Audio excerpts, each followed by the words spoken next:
오늘은 우리가 읽은 이 마태복음 13장 44절에서 46절 말씀, 우리가 너무나 잘 알고 있는 이 말씀을 가지고요. 천국은 몇 월이죠? 또 3월 달에 주님 오신다고 그랬다 그러면 곤란합니다. 이 본문을 가지고 우리가 되게 익숙한 천국은 마치 밭에 감추인 보화와 같다, 이 말씀 너무 익숙하잖아요.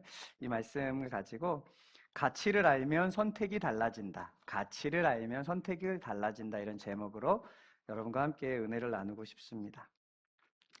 오래전에 TV 프로그램 중에 진품명품이라는 TV 프로그램이 있었습니다. 여러분 기억하시죠? 사람들이 조상 때부터 보관하고 있던 그림이나 도자기, 또 병풍, 또 고문서 같은 물건들을 가지고 나오면 전문가들이 그 물건의 가치를 매겨주는 프로그램이었어요. 근데 오래된 물건을 가지고 나오면서 사람들이 그 물건의 정확한 가치를 잘 모르니까 그 가치를 평가받고 싶은 거죠. 그래서 전문가에게 딱 가져오면 전문가가 그걸 심도 있게 보고 가치를 매겨줍니다. 이 물건을 본 전문가는요, 제작 시기와 또 작가, 또 보존 상태와 역사적 의미를 하나하나 생각하고 살펴봅니다.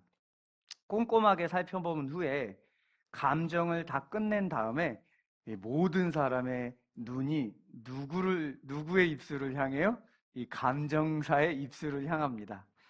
그럼 이 감정사가 물건의 가격을 딱 불러요. 어떤 사람은 집에서 별 생각 없이 보관하던 물건을 가지고 왔는데 수천만 원, 수억에 호가하는 물건인 거예요. 어마어마한 진품인 것을 보고 깜짝 놀라기도 하죠. 근데 반대로 귀한 보물이라고 생각하면서 아주 그냥 조심스럽게 가지고 왔는데 사실은 모조품이어서 얼마 안 한다는 사실을 알고 나면 어떡하냐면 도자기 같은 것도 그냥 막 들고 들어 나갑니다. 뭐 별로 깨져도 상관없으니까. 재밌는 건요, 똑같은 물건인데 감정을 받기 전과 받은 후에 그 물건을 대하는 태도가 달라진다는 겁니다. 왜 달라지죠? 가치를 평가받았기 때문에 그렇습니다. 별 생각 없이 보관하던 물건이 진품이라는 사실을 알면 그때부터 그 물건을 애지중지합니다. 그런데 진품인 줄 알고 애지중지했는데 모조품인 걸 알게 되면 그때부터 그 물건을 그냥 별로 아무렇지 않게 대하게 되는 것이죠. 물건은 똑같은데 가치에 따라서 사람의 마음이 달라지고 또 그 물건의 가치를 알고 난 후에 사람들은 바라보는 눈이 달라집니다. 진정한 가치를 알면 사람들은 태도를 다르게 합니다. 오늘 주님이 여기에 진짜 계시다고 하면 지금 여러분의 예배 태도가 어떨까요? 여러분들의 시선이 어디를 가 있을까요? 주님이 여기 계시다면. 진정한 가치를 알면 사람들은 태도를 다르게 합니다. 오늘 본문에는 너무나도 유명한 두 가지 비유 이야기가 나옵니다. 밭에 감추인 보화 이야기와 값진 진주에 관한 비유 이야기입니다. 이 두 비유는 모두 천국, 하나님 나라에 대한 비유입니다. 첫 번째로는 천국은 마치 밭에 감추인 보화와 같다라고 이야기를 하고 있습니다. 무언가 밭에 감춰져 있다는 것은 밭에다가 뭔가를 묻어놨다는 겁니다. 당연히 지나가는 사람이 볼 수가 없겠죠. 예수님이 오신 때는 로마가 이스라엘을 다스리고 있을 때였습니다. 그런데 로마 이전에 강대국에 의해서 700년 이상 이스라엘은 지배를 당하고 있었어요. 끊임없이 강대국에 의해서 지배를 당하다 보니까 언제 피난길을 가게 될지 몰랐습니다. 그 당시에는 은행이 없었죠. 그래서 귀중품들을 밭에다 감추어 놓곤 했습니다. 그런데 땅 주인이 밭에다 귀중품 보석을 감춰놨는데 그만 고향으로 못 돌아오면 어떻게 될까요? 그 보석을 찾을 수가 없겠죠. 그때는 그 당시의 땅 주인, 돌아왔을 때 땅의 주인으로서 이 땅을 소유하고 있는 사람이 밭에서 발견된 보석을 갖게 되는 사회에 어떤 보이지 않는 전통이 있었습니다.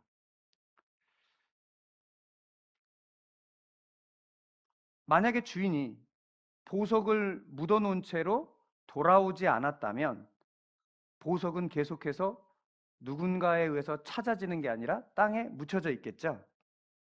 있는지 없는지 모릅니다.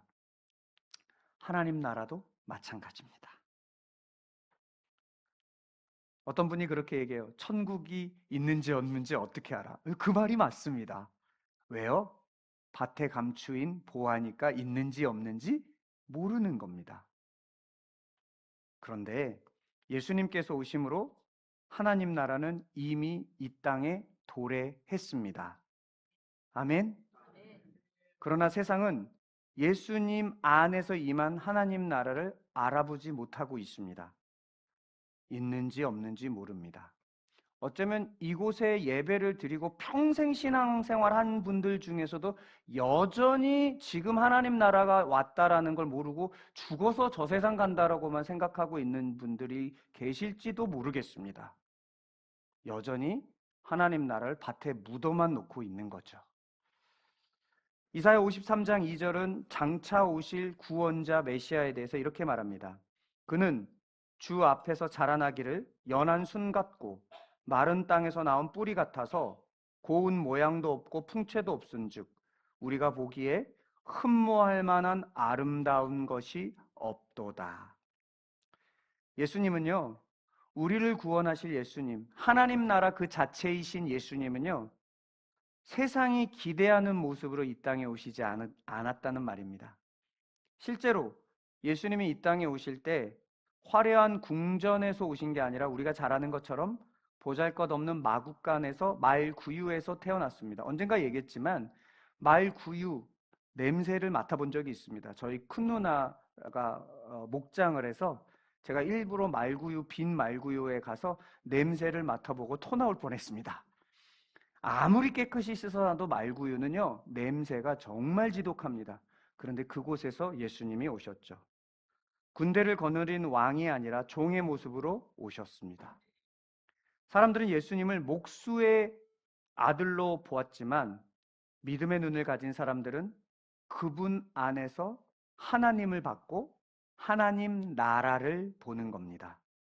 우리가 예수님을 보면 하나님 나라 천국을 볼 수 있어야 믿음의 사람입니다. 저와 여러분들이 평생 신앙생활 했어도 그걸 못 보는 분들이 계실 거예요. 헛 믿음 생활하고 계신 겁니다. 왜냐? 종교 활동하려고 우리는 모인 게 아닙니다. 하나님 나라를 누리려고 모인 거 아닙니까? 저와 여러분들이 하나님 나라를 보고 누릴 수 있기를 축복합니다. 어떻게 보고 누릴까요? 예수 그리스도를 통해서 보고 누리는 겁니다. 마태복음 11장 25절에서 예수님은 이렇게 말씀하세요. 천지의 주제이신 아버지여, 이것을 지혜롭고 슬기 있는 자들에게 숨기시고 어린 아이들에게는 나타내심을 감사하나이다. 하나님 나라는 세상의 지혜와 힘으로 발견하는 것이 아닙니다. 하나님께서 눈을 열어주셔야 하나님 나라를 믿음의 눈으로 볼 수 있습니다. 그래서 제가 여러분들에게 얘기했지만 영안이 열린다는 건 막 환상을 보는 게 아닙니다. 지금 이 벽이 그냥 이렇게 벽이 보이고 그냥 예배하는 사람들이 보이지만 이곳에서 우리를 다스리고 있는 하나님을 보시는 사람이 진짜 영안이 열리는 거고, 내 삶에 아무것도 일어나지 않는 것 같지만 내 삶은 하나님의 손길로 만지시고 있다라는 걸 지금 보고 있는 사람이 영안이 열린 사람들이에요. 그런데 믿음 생활 평생에도 이걸 보지 못한 사람들 죄송해요. 헛 믿음 생활 한 거예요. 그걸 뭐라고 얘기하냐면 종교 활동이라고 그래요. 군대 가면 그래요. 불교, 기독교, 천주교 해갖고 종교 활동 가자 이렇게 얘기해요. 그 종교 활동 잘하신 거라는 거예요. 평생 신앙생활 하는데 종교 활동하는 사람들이 얼마나 많은지 몰라요. 근데 종교 활동 오래 하면 종교적 언어도 하잖아요. 그래서 거룩한 말들 한다니까요. 여러분, 누누이 얘기하자면 종교 활동한다고 내가 믿음이 있다고 생각하지 마십시오. 주님은 그렇게 얘기한 적이 한 번도 없어요. 그래서 교회 와서 앉아 있는 것으로 믿음이 있다고 생각하시면 안 돼요. 어떤 분은 그래요. 내가 옛날에는 믿음이 있었는데 지금 믿음이 없대요. 여러분, 그럴 수가 없어요. 왜 그럴 수가 없는 줄 아세요? 여러분 살았는데 옛날에는 살았다가 지금 죽어 계세요? 지금 살아계신데 여전히 살아계시잖아요. 주님으로부터 생명을 얻어서 거듭나서 살아있다면 여전히 살아있어야죠.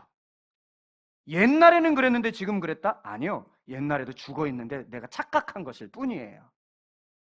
제 얘기가 아니라 칼빈의 얘기예요. 칼빈의 얘기.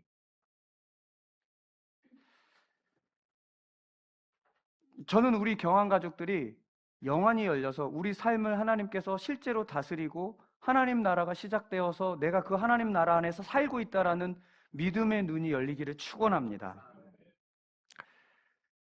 베드로가 예수님을 향해서 주는 그리스도시요 살아계신 하나님의 아들입니다라고 고백했을 때 예수님께서 이렇게 말씀하셨어요. 이를 너에게 알게 한 것은 혈육이 아니다. 니네 아빠가 목사님이고 니네 아빠가 장로님이고 네가 몇 대째 신앙생활을 했고 네가 뭐 어떤 가문이 기독교 집안이고 그래서 네가 예수 안 거 아니다. 이렇게 얘기를 선언한 다음에 주님께서 이렇게 말씀하셨어요. 하늘에 계신 내 아버지가 이거 알게 하셔서 네가 고백한 거다. 주님이 정말 우리에게 믿음을 주시면 우린 그걸 볼 수 있습니다. 영안이 열리는 저와 여러분 되기를 축원합니다. 주님의 손이 우리와 함께하고 있다는 걸 볼 수 있는 눈이 열리기를 축원합니다. 예수님은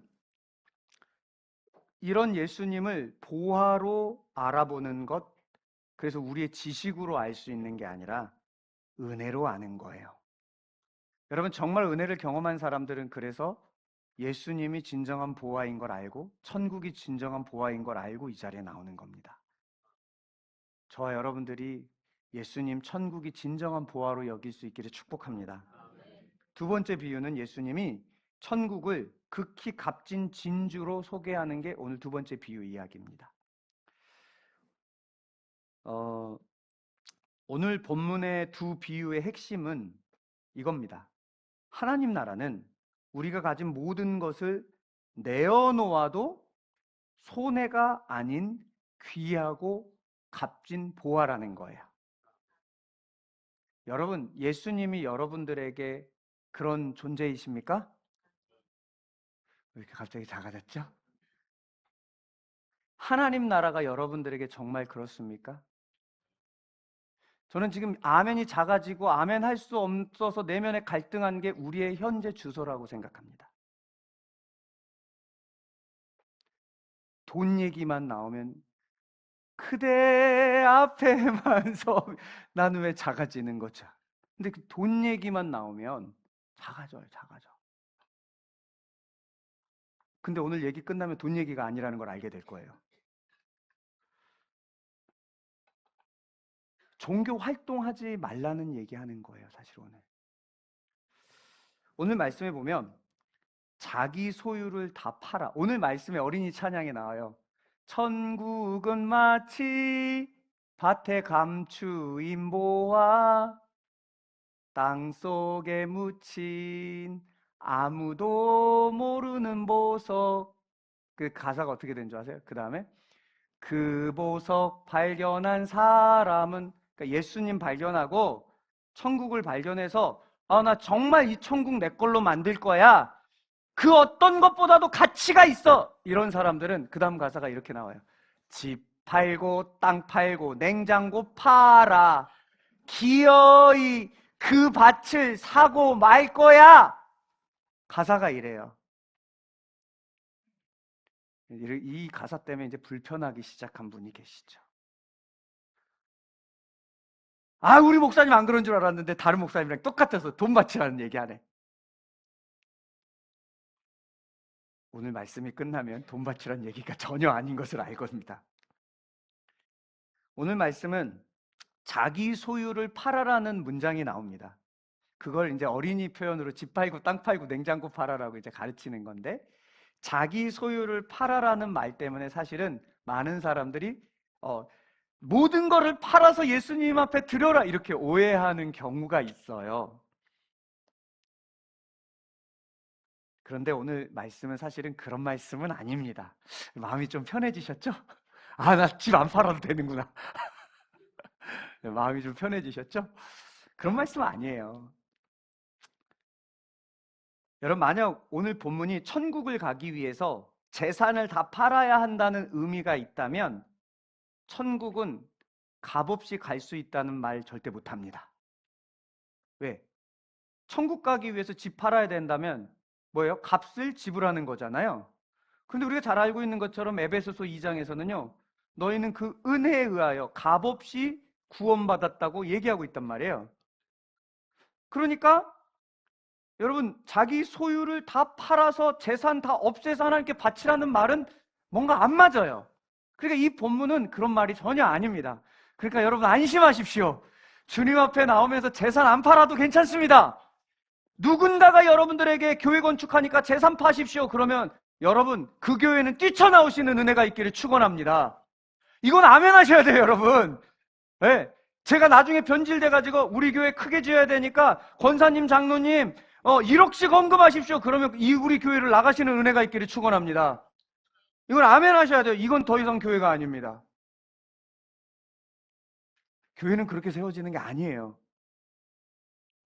그렇다면 오늘 본문에 자기 소유를 다 팔았다는 것은 무슨 뜻일까요? 천국을 돈으로 샀다는 뜻이 아니라 하나님 나라의 가치를 발견하는 사람은 이전에 소중했던 것들의 가치가 상대적으로 작아졌다는 얘기예요. 이전에는 돈이 내 인생에서 가장 큰 가치였어요.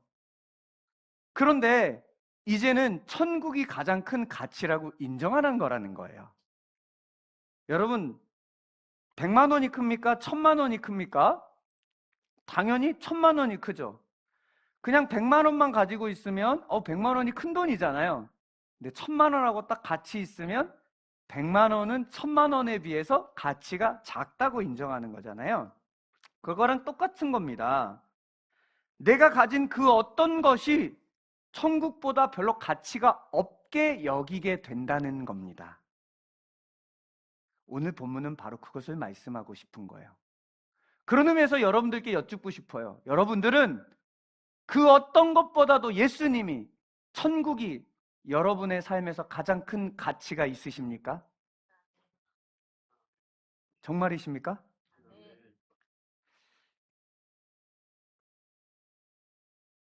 우리가 잘 아는 사도 바울이 있어요.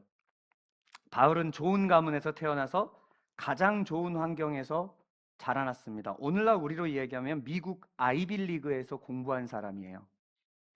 집안은요, 우리나라로 얘기하면 삼성 가문. 얼마나 대단한 집안에서 자랐습니까? 교육적으로, 종교적으로, 사회적으로도 모든 것을 갖고 있는 사람이 바울이었어요. 소위 성공의 최정점에 서 있었던 사람이 바울입니다. 그러나 부활하신 예수님을 만난 뒤에 바울이 이렇게 고백을 합니다. 무엇이든지 내게 유익하던 것을 내가 그리스도를 위하여 다 해로 여길 뿐더러 또한 모든 것을 해로 여김은 내 주 그리스도 예수를 아는 지식이 가장 고상하기 때문이라. 바울은 소위 우리가 갖고 싶은 모든 것을 가진 사람이었어요. 그러나 예수님을 알고 나니 자신이 자랑하던 모든 것이 예수님과 비교할 수 없다는 것을 알게 됩니다. 예수님이 돈보다 가치 있고, 예수님이 세상 지위보다 가치 있고, 예수님이 세상적 출세보다 가치가 있고, 예수님은 나 자신보다 가치 있고, 예수님은 우리 가족보다 가치 있고, 예수님은 우리 자녀보다 가치 있다라는 걸 알게 된 겁니다. 이것이 예수님을 보화로 발견한 사람입니다. 여러분 정말 예수님을 보화로 발견하신 삶을 살고 계십니까?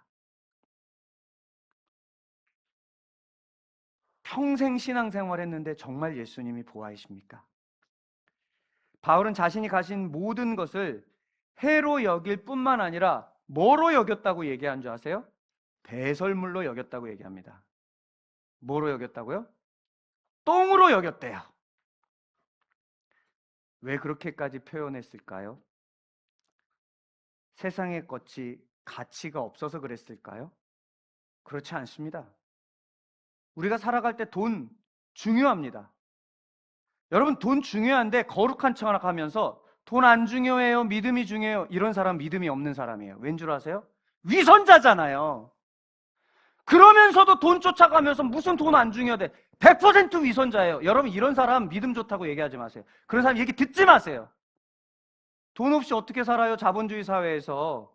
그런데 그 돈은 복음 앞에서 아무것도 아닌 거예요. 왜요? 돈은 도구일 뿐이잖아요. 그런데 그 도구가 있어야 복음도 증언하기에 유익한 건 사실이잖아요. 돈 중요합니다, 우리 삶에서. 전 돈 많았으면 좋겠어요. 제가 돈 많았으면 좋겠다니까. 우리 목사님 왜 이렇게 세속적이야? 여러분, 부자 되세요? 아멘 하는 분들에게 열릴지어다. 그리고 여러분, 선교 갈 때, 여러분, 무슨 말 하는지 아시죠? 네. 그래서 선교지에서, 이게 필요에 따라서, 제 선교지에서 제가 얘기했잖아요. 성도 10명도 안 된 분이 고아원을 운영하고 있는 교회 올해 초에 오셨잖아요. 근데 목사님 또 태국에서 고아원 짓는다 그래서 제가 그랬잖아요. 목사님 고아원 지을 때 저희랑 같이 하시죠. 성도님 10명밖에 안 되는데 고아원을 운영하신다니까? 돈이 없어서 못한다고요? 아니요, 마음이 없어서 못하는 거예요. 제가 지금 사역을 하면서 계속 느끼는 게, 물론 제가 계속 갈등을 합니다. 저도 연약한 사람이라서. 근데 여러분, 우리가 믿음으로 한 걸음 내디면 계속해서 하나님께서 하게 하셔요. 사람을 붙여주셔요. 그런데 나는 이것 때문에 안 되고 저것 때문에 안 되고 이런 마음 때문에 아무것도 못하고 있는 거예요. 그것을 뛰어넘어야 여러분의 삶에서 하나님의 놀라운 역사를 경험하는데 계속 제한해요. 나는 돈이 없잖아. 나는 안 돼. 나는 이제 은퇴했는데. 그래서 아무것도 못하는 거예요. 왜 모태신앙인 줄 아세요? 이것도 못해 저것도 못해 그래서 못해. 제발 뱃속에서 나오세요. 그래야 새 생명이 시작된다니까요. 여러분, 돈 중요합니다. 그러니까 여러분, 할 수만 있으면 부자 되세요. 아멘? 네, 회사도 막 우리 자녀들 막 더 좋은 데도 가시고 자녀들 위해서 기도할 때 열리는 은혜가 막 다 있었으면 좋겠습니다. 또 명예 중요합니다. 여러분, 명예로 막 얻으시기 축복합니다. 여러분, 제가 설교할 때 막 명예보다 복음이 더 중요하다는 얘기를 하는 거지 명예가 막 중요하지 않다 이런 얘기는 아닙니다. 우리 목사님 돈도 안 중요하고 저 다 좋아합니다. 너무 세속적인가요? 근데 복음 안에서 그거 아무것도 아닌 거예요. 아멘? 네, 권력 필요합니다. 여러분, 저도 권력도 갖고 싶어요. 그러면 여러분, 제가 권력을 가져서 여러분 영향력 있으면 어때요? 정말 믿음의 법안들 발휘할 수 있잖아요. 근데 복음 안에서는 권력도 아무것도 아니라는 거예요. 인기 있으면 좋죠. 여러분, 그거 아세요? 진리 외치고 복음 외치면 사람들이 싫어합니다. 왠 줄 아세요? 불편하니까. 맨날 여러분들 위로하면서 여러분 잘 될 거예요. 너무 여러분 힘드시죠? 그럼 막 위로는 받아요. 근데 생명은 없어요. 김창욱 씨가 와가지고 여러분 막 위로 막 하는 말 그런 거 할 수 있어요. 생명은 없다니까요.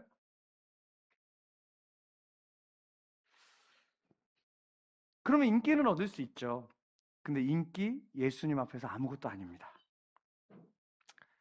진짜 보아이신 예수님 앞에서 아무것도 아닌 것들이에요. 이것이 보아를 발견한 사람들의 모습입니다. 여러분들은 진정한 보아 예수 그리스도 하나님 나라를 발견하셨습니까? 8월 23일부터 28일까지 필리핀 신학교 세 교회가 한 자리에 모여서 저와 한 분의 목사님이 한 주 동안 3학점짜리 강의를 하러 갑니다. 우리나라는 이런 강의를 듣기 위해서 수업을 듣는 본인이 돈을 내고 강의를 듣고 강사들은 그 돈을 받죠. 그런데 이 필리핀은 그럴 형편이 안 돼요. 그런데 여러분, 그 필리핀 땅에 교회가 바로 세워지려면 누가 바로 세워져야 되냐면 목사들이 바로 세워지면 되잖아요. 근데 제가 들어보니까 신학교를 6개월 만에 졸업하고 목사가 된대요. 안 되겠다. 우리 컨퍼런스 차원에서 교수들이 있으니까 이걸 열어야겠다. 그랬는데 실로암 선교회라는 선교회랑 연결이 돼가지고 마침 그런 교육이 필요하다는 거예요. 갑시다. 그래서 가자고 했습니다. 80명의 인원이 지금 모였어요. 신학교 세 군데에서. 월요일부터 목요일까지 먹고 자고 재우는데 그들이 돈을 낼 수가 없으니 실로암 선교회를 통한 네트워크에서 돈을 다 지불했습니다. 상당히 많은 돈이 들어가겠죠. 80명이 월요일부터 목요일까지 숙소를 제공해야 되고 음식을 제공해야 돼요. 저와 강의하시는 목사님도 일부 재정을 함께 보냈습니다. 금요일에 실로암 선교회 대표 목사님하고 제가 교제 좀 하고 싶다고, 그리고 우리가 어떻게 준비하고 있는지 나누기 위해서 우리 교회에 좀 오시라 그랬어요. 근데 그 목사님 저한테 이렇게 얘기하시는 거예요. 목사님, 저희 돈 없어요. 목사님, 저희도 너무 어려워요. 그 대표 목사님이 얘기하시는 거예요. 저 실로암 선교회 대표지만 지금까지 월급 한 번 받아본 적 없어요. 그러시더라고요. 그런데 이번에도 제 개인 재정을 많이 썼어요. 근데 그렇게 하는 이유가 뭔지 아세요? 그러는 거예요. 그러면서 그분이 이렇게 얘기하시는 거예요. 돈보다 예수님이 더 가치 있잖아요. 우리 그거 바라보면서 하는 거예요. 오늘 점심 식사 청년들이 준비했습니다. 식사하실 때 단기 선교를 위한 재정 모금을 하기 위해서 모금함이 있을 거예요. 저는 분명 마음이 어려운 분들이 생길 수도 있겠다는 생각을 해봐요. 그런데 마음이 어려운 분들이 안 계셨으면 좋겠어요. 우리가 그곳에 기부하는 이유가 뭡니까? 돈이 없어서 그렇습니까? 여러분, 돈이 없으면 그냥 그곳에 헌금 안 하면 그만이에요. 우리 입장에서는. 그런데 우리가 그렇게 하는 이유가 뭐겠습니까? 내가 가진 물질보다 예수님이 더 가치 있는 보화이기 때문에 우리가 그렇게 기부하는 거 아닙니까? 내가 가진 물질보다 하나님 나라가 더 가치 있기 때문에 우리가 기꺼이 그곳에 동참하는 것 아니겠습니까? 우리 청년들도 자비량으로 가는 겁니다. 돈을 내고. 바울은 예수님이 너무 귀하기 때문에 다른 것 기꺼이 내려놓을 수 있기 때문에 배설물로 여겼다고 얘기하는 겁니다. 우리도 그 어떤 것보다 예수님을 가장 귀한 보화로 여길 수 있기를 축원합니다. 오늘 본문 44절을 자세히 보면 매우 중요한 표현이 있습니다. 이를 발견한 후 숨겨두고 기뻐하여 돌아가서 자기의 소유를 다 팔아 그 밭을 샀느니라. 이 사람이 모든 소유를 판 이유는 두려움 때문이나 협박 때문이 아닌 걸 발견하게 돼요. 뭐 때문에 모든 것을 팔 수 있습니까? 기쁨 때문입니다. 보아인 예수님이 참 기쁨으로 내게 다가오면 이렇게 할 수 있는 거예요. 여러분, 예수님을 통해서 뭔가 얻어내려는 사람들은 이거 불편할 겁니다. 믿음이 아니기 때문에 그래요. 예수님을 통해서 뭔가 그동안 계속 얻어내려고만 하는 사람들은 예수 무당 지금까지 믿고 있어서 그런 거예요. 무당들에 가가지고 복채 주고 정성 들이면 내가 원하는 것 응답하겠지. 그게 미신이잖아요. 예수님을 그렇게 믿고 있는 분들은 오늘 이 이야기가 불편할 겁니다. 그러나 예수님을 정말 발견하면 하나님 나라가 뭔지 경험해요. 하나님 나라는 의와 희락과 화평이다. 우리 안에 기쁨이 샘솟아서 오늘 말씀처럼 자기 소유를 팔아 그 밭을 살 수 있고 바울이 걸어갔던 길을 걸어갈 수 있게 되는 겁니다. 히브리서 11장은 믿음장이라는 별명을 가지고 있어요. 믿음의 사람을 쫙 소개하죠. 그 안에 모세가 있습니다. 모세는 왕족이었어요. 평생 왕족으로 살 수 있었습니다. 애굽의 당시 최고의 나라였던 애굽, 세계 4대 문명의 발상지였던 그 애굽에서 권력과 부와 영광을 누리면서 살 수 있는 사람이 바로 모세였습니다. 그러나 모세가 그 모든 것보다 귀한 보화를 발견했습니다. 바로 하나님이죠. 그리고 하나님 나라입니다. 그런 모세에 대해서 히브리서 11장 25절은 이렇게 말합니다. 도리어 그가 왕족으로 부와 영광과 권력에 취할 수 있지만, 히브리서 11장에서 이렇게 얘기해요. 그렇지만 도리어 하나님의 백성과 함께 고난받기를 잠시 죄악의 낙을 누리는 것보다 더 좋아하고. 여러분, 모세가 이렇게 할 수 있었던 이유가 뭘까요? 히브리서 11장 26절은 이렇게 말합니다. 그리스도를 위하여 받는 수모를 애굽의 모든 보화보다 더 큰 재물로 여겼으니 이는 상 주심을 바라봄이라. 모세는 아무 가치도 없는 것을 붙들기 위해서 좋은 걸 버린 게 아니에요. 더 큰 보화를 발견했기 때문에 애굽의 보화를 버린 겁니다. 가치를 알면 선택이 달라진 것이죠. 신앙은 이를 악물고 포기하는 게 아니에요. 신앙은 더 귀한 것을 발견하고 덜 귀한 것을 내려놓는 겁니다. 돈을 따르던 삭개오가 예수님을 만나고 뜬금없이 이렇게 얘기해요. 내가 가진 것을 절반을 가난한 자들에게 나누어 주겠습니다. 내가 그동안 세리로 있으면서 누군가를 빼앗았는데 내가 빼앗은 일이 있으면 4배로 갚아주겠습니다. 율법은 2배로 갚아주면 돼요. 근데 자기는 4배로 갚아준대요. 재산의 절반을 가난한 자에게 나눠주고 세리로 살면서 다른 사람 빼앗은 거 4배로 갚아주면요, 여러분, 순식간에 삭개오의 재산은 한순간에 다 탕진하는 거예요. 그런데도 삭개오가 그렇게 할 수 있었던 이유가 뭘까요? 돈보다 더 가치 있는 것을 발견했기 때문에 그렇습니다. 그런 삭개오를 향해서 주님이 이렇게 얘기하세요. 이 집에 구원이 이르렀다. 부자였던 한 청년이 예수님을 만납니다. 자신이 율법을 잘 지키며 산다는 자신감에 예수님께 천국 어떻게 가면 돼요? 네, 예수님이 율법 잘 지켜야지. 자신감이 있어가지고 저 그거 다 지켰는데요. 그때 예수님께서 이렇게 얘기해요. 너 부자구나. 너 있는 것 가난한 자들에게 좀 나눠줘라 그럽니다. 그때 부자가 어떻게 하죠? 심히 근심해서 돌아갔다고 얘기합니다. 왜 그럴까요? 이 사람은 율법은 하나님 나라의 가치를 담은 정수란 말이에요.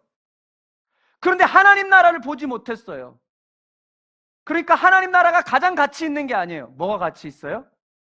돈.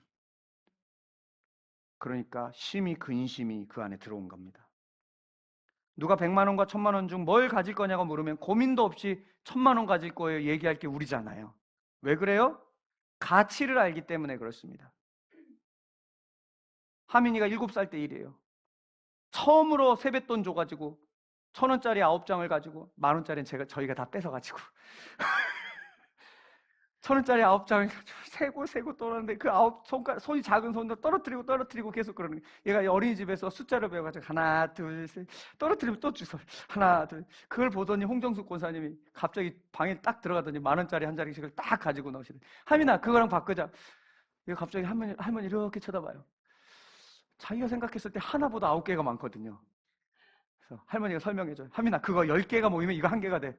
다시 쳐다봐요. 아닌 것 같은데. 설명을 계속해줘요. 바꿨을까요? 안 바꿨을까요? 안 바꿨어요. 가치를 모르면 안 바꿉니다. 저라면 얼른 바꾸죠. 가치를 아니까. 가치에 따라 우리의 행동과 선택이 달라집니다. 사랑하는 성도 여러분, 여러분에게 가장 귀한 보화가 무엇입니까? 재산입니까? 성공입니까? 자녀입니까? 인정입니까? 나 자신입니까? 예수님은 말씀하십니다. 하나님 나라는 우리가 가진 모든 것을 내어놓아도 조금도 아깝지 않은 보화다. 그러나 이 말씀은 억지로 모든 것을 버리라는 위협이 아닙니다. 참된 보화를 발견하라는 주님의 초청입니다. 이 초청 앞에 나오는 저와 여러분들에게를 축원합니다. 보화를 발견한 사람은 자연스럽게 가치의 순서가 바뀝니다. 예수님을 가장 귀하게 여기면 세상의 성공과 실패가 더 이상 우리의 인생을 결정하지 못합니다. 가진 것이 많아도 교만하지 않고 가진 것이 적어도 절망하지 않습니다. 사람들이 인정해도 그것에 취하지 않고 인정하지 않아도 무너지지 않습니다. 왜 그럴까요? 이미 가장 귀한 보화이신 예수가 내 안에 있기 때문에 그렇습니다. 그러면 오늘 우리가 이렇게 고백할 수 있기를 소원합니다. 주님, 제가 제 인생의 주인이 아닙니다. 주님이 제 인생의 주인입니다. 제 뜻을 이루는 것보다 주님의 나라가 내 안에 이루어지기를 원합니다. 세상이 귀하다고 말하는 것보다 예수님을 가장 귀한 보화로 붙드는 제가 되게 하여 주옵소서. 우리를 먼저 찾아오시고 십자가의 값으로 사신 예수님을 가장 귀한 보배로 붙들며 기쁨으로 하나님 통치에 순종하는 저와 여러분 되기를 축원합니다. 기도하겠습니다.